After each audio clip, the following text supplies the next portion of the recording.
এই গোপালগঞ্জের সব মানুষ খারাপ না, বেশিরভাগ মানুষই ভালো। সেই জায়গা থেকে প্রশাসনের ভাইদেরকে আমরা বলবো, নির্বিচারে মানুষকে হয়রানি, মামলা দিয়ে জুলুম তাদের উপরে করবেন না। ইতিহাস ঐতিহ্যের অবিচ্ছেদ্য অংশ গোপালগঞ্জে প্রথমবারের মতো আসতে পেরেছি। আল্লাহর কাছে কৃতজ্ঞতা প্রকাশ করছি এবং আমাদের এই আগমনকে সফল ও সার্থক করে তোলার জন্য গোপালগঞ্জ গণ অধিকার পরিষদ এবং গণ অধিকার পরিষদের অঙ্গ সংগঠন, আমাদের নেতৃবৃন্দ যারা পরিশ্রম করে সংক্ষিপ্ত সময়ের মধ্যে এই পথসভা আয়োজন করেছেন এবং সার্থক করেছেন, তাদেরকে ধন্যবাদ। বিশেষ ধন্যবাদ জানাই আজকে প্রশাসনের ভাইদেরকে, যারা এই আয়োজনকে নির্বিঘ্নে সম্পন্ন করার একটা পরিবেশ তৈরি করেছেন। কিন্তু একই সাথে গোপালগঞ্জের মানুষের কাছে আমি একটা অভিযোগ দিয়ে যেতে চাই। সেটি হচ্ছে, আমরা বাংলাদেশের অত্যন্ত একটা কর্তৃত্ববাদী শাসনের সময় ফ্যাসিবাদের উত্তল দিনে লড়াই করেছি, রাজপথে মিছিল করেছি। সেই মিছিল করতে গিয়ে আমাদের রক্ত ঝরেছে, আমরা হামলার শিকার হয়েছি, আমরা মামলার শিকার হয়েছি, আমাদের শারীরিকভাবে মানসিকভাবে আঘাতপ্রাপ্ত হয়েছি, কিন্তু হাল ছেড়ে দেই নাই। আমরা আমাদের ব্যক্তিগত স্বার্থ চরিতার্থ করার জন্য আমরা এই আন্দোলন সংগ্রাম করি নাই। আমরা গণতন্ত্র, ভোটের অধিকার, মানুষের মৌলিক অধিকার প্রতিষ্ঠার জন্য গত এই ফ্যাসিবাদ বিরোধী লড়াই করেছি। আমরা আজকে আপনাদের কারো সন্তানের মতো, কারো ভাইয়ের মতো আমরা এখানে এসেছি। আমরা একটা পথসভা করব, কিন্তু আজকে আমাদেরকে কেন এতগুলো আইন শৃঙ্খলা বাহিনী, আমাদের সংখ্যার চেয়ে বেশি সংখ্যক আইন শৃঙ্খলা বাহিনী আশপাশে আমাদেরকে প্রোটোকল দিচ্ছে? এটা তো গোপালগঞ্জের মানুষের যে দীর্ঘদিনের ট্রেডিশন, ঐতিহ্য, তাদের যে আতিথেয়তা, সেটার কিন্তু বিপরীত একটা দৃশ্য উপস্থাপন করে। যদিও আমরা শতভাগ আত্মবিশ্বাসী যে গোপালগঞ্জের মানুষ আমাদের সাথে দুর্ব্যবহার করবে না, তারা আমাদেরকে অতিথি হিসেবেই গ্রহণ করবে, কারণ আমরা কিন্তু তারপরেও কিছুদিন আগে যেহেতু একটি অঘটন ঘটে গিয়েছে, যার ফলে প্রশাসন, আমাদের নেতা কর্মীরাও অনেকে হয়তো মনে করেছে একটু একটা নিরাপত্তা ব্যবস্থা নিলে সেটা আমাদের সকলের জন্য ভালো, যে কোনো ধরনের অনাকাঙ্ক্ষিত পরিস্থিতি এড়ানো যাবে। কিছুদিনের যে অনাকাঙ্ক্ষিত ঘটনা, সেখানে আমি শুনেছি প্রায় 18,000 মানুষ নাকি মামলার আসামি হয়েছে। তো এই যে 18,000 পরিবারের যে ভোগান্তি, দুর্ভোগ, কষ্ট, সেটি কি কারোর জন্য ভালো কিছু হয়েছে? আমি কিন্তু ব্যক্তিগতভাবে চাইনি, আমরা এটা প্রত্যাশা করি না। সুতরাং আমি আমার প্রিয় গোপালগঞ্জের ভাই বোনদেরকে অনুরোধ করব, আপনারা দেখেছেন গত 16 বছরে আমি দুঃশাসনে অসংখ্য মা বোনের কোল খালি হয়েছে, আমাদের অসংখ্য ভাই বোনেরা গুম হয়েছে, 6 শতাধিক মানুষ, 3,500 মানুষ বিচার বহির্ভূত হত্যাকাণ্ডের শিকার হয়েছে। এই জুলাই গণ অভ্যুত্থানে 2,000 মানুষকে প্রাণ দিতে হয়েছে, 32,000 মানুষের অঙ্গহানি হয়েছে। এগুলোকে আমরা অস্বীকার করতে পারবো? আমরা পারবো না। আমাদের চোখের সামনে সেই দৃশ্যগুলো রয়েছে। আপনারা সোশ্যাল মিডিয়াতে যান, ফেসবুক, টুইটার, ইউটিউব, বিভিন্ন ডকুমেন্টারি দেখেন কিভাবে নির্বিচারে, নিষ্ঠুর ভাবে ওই এপিসিতে গোপালগঞ্জ থেকে আমরা দেখেছি আমাদের ছাত্র নেতাদের যেমনি ভাবে জীবন রক্ষা করা হয়েছে, ওই একই এপিসি থেকে ইয়ামিন নামক একজন তরুণকে মেরে রক্তাক্ত করে এপিসি থেকে ফেলে দিয়েছে। আমরা দেখেছি কিভাবে মানুষকে গাড়ির মধ্যে, ঘরের মধ্যে পুড়িয়ে মেরেছে।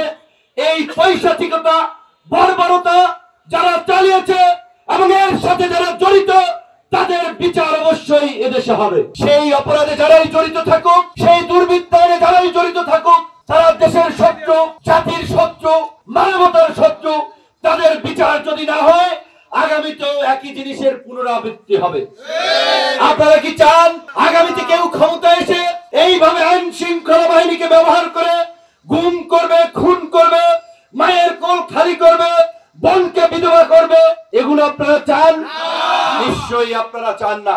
তাই আজকে আমি আমার বক্তব্যের শুরুতেই বলেছি, ইতিহাস ঐতিহ্যের অবিচ্ছেদ্য অংশ গোপালগঞ্জ, আমাদের বাঙালির মুক্তি সংগ্রামের অবিসংবাদিত প্রাণ পুরুষ শেখ মুজিবুর রহমান থেকে শুরু করে সাংবাদিক ও বামপন্থী রাজনৈতিক নেতা নির্মল সেন, ইতিহাসবিদ রমেশ চন্দ্র মজুমদার, মতুয়া সম্প্রদায়ের হরিচাঁদ ঠাকুর থেকে শুরু করে বাংলাদেশ জাতীয় ক্রিকেট দলের রকিবুল হাসান, সঙ্গীত শিল্পী ফিরোজা বেগম, চলচ্চিত্র পরিচালক কাজী হায়াত থেকে শুরু করে অনেক জ্ঞানীগুণী ব্যক্তি এই মধুমতির তীর বিধৌত এই গোপালগঞ্জে জন্মগ্রহণ করেছে।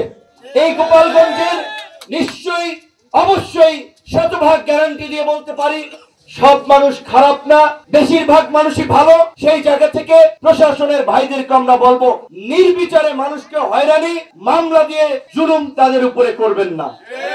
কিন্তু একই সাথে আমাদের সাধারণ সম্পাদক যেটি বলেছে, আপনাদেরকে সেই জায়গাটিতেও আমি একটু অ্যাড্রেস করতে চাই যে পরিষ্কার ভাবে আমরা বলছি এই ১.৫ দশকের আওয়ামী দুঃশাসনের বিরুদ্ধে আমরা লড়াই করে আজকে যে নতুন বাংলাদেশ বিনির্মাণের সংগ্রাম করছি, সেই নতুন বাংলাদেশ বিনির্মাণের সংগ্রামে এদেশের মানুষকে ঐক্যবদ্ধ করার জন্যই আমাদের টেকনাফ থেকে তেঁতুলিয়া, রূপসা থেকে পাচুরিয়া সারা বাংলাদেশে ছুটে বেড়ানো।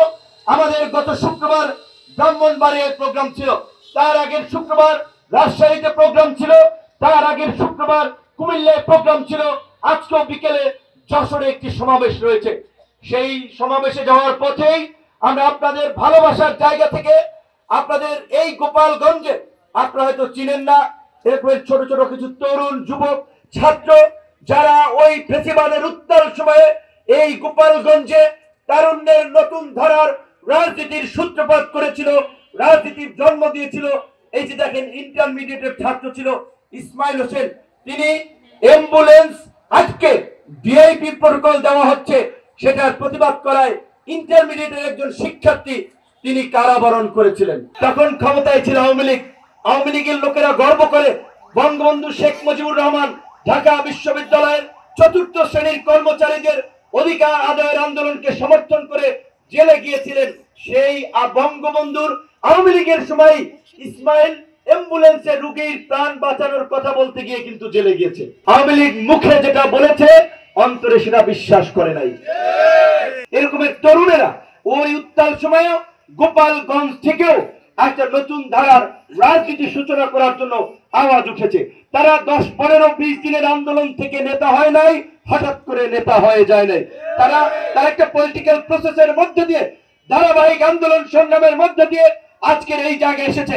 এবং আপনারা দেখেছেন আমাদের সুযোগ ছিল, আমরা যদি সুবিধাবাদী রাজনীতি করতাম শেখ হাসিনার ক্যাবিনেটে সবচেয়ে ভালো মন্ত্রী হতাম, শত সহস্র কোটির মালিক থাকতাম।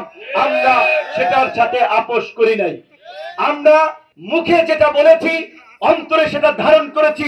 সেই কারণেই এই গণ অভ্যুত্থানের পরে আমরা বলছি এই যে প্রতি গণ অভ্যুত্থান কিংবা বিপ্লব, সেটা 52 ভাষা আন্দোলন থেকে 69-এর গণ অভ্যুত্থান, 71-এর মুক্তিযুদ্ধ, 90-এর স্বৈরাচার বিরোধী আন্দোলন এবং এই 24-এর গণ অভ্যুত্থান, প্রতিটি ঐতিহাসিক আন্দোলন সংগ্রামে এই দেশের কৃষক, শ্রমিক, মেহনতি মানুষ, সাধারণ মানুষের সন্তানেরা জীবন দেয়, রক্ত দেয়, কিন্তু তার ফল ভোগ করে ওই শহরের শিক্ষিত এলিট শ্রেণীর লোকেরা।